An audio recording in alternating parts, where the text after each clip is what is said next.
عسلامة ومرحبا بكم. رجعت لكم اليوم باش نكملوا مع بعضنا ريسيت جاتو جينواز، وتوا باش نبداو مع بعضنا في تحضير ريسيت كريم وبور اللي هي تتكون من 500 جرام زبدة و170 جرام سكر محور و150 جرام بوفريوة. توا نحطوا الزبدة تتركض حتى لين نتحصلوا على خليط كريمي كيف ما هكا. حطوا 170 جرام سكر محور، نخليوها تتركض حتى لين نتحصلوا على خليط متجانس كيف ما هكا.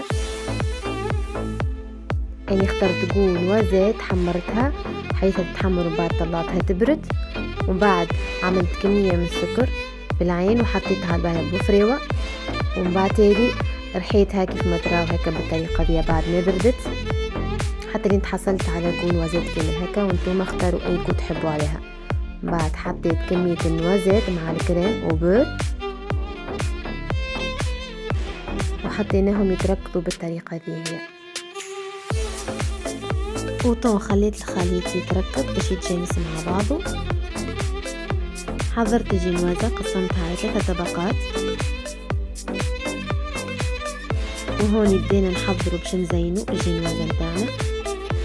حطيت الطبقة الأولى، اخترت باش نطري البات متاعي جينواز بالسيرو، عملت 50 جرام ماء عليهم 50 جرام سكر، طريت بها الجينوازة من فوق كيف ما تراو بالطريقة هذه. اني اخترت نزينها بالطريقة هذه بالمكونات اللي عندي، انتم زينها بالطريقة اللي تحبها وبالمكونات اللي عندكم. الطبقة الاولى زينتها بالكريم وبور كيف ما تراو، وحطيت عليها شوكولا ورشيت عليها شوية نوازات. وانتم زينوا بأي فواكه عندكم وبالطريقة اللي تحبوها. كملت زينت توا الطبقات متاعي كيما تراو هكا.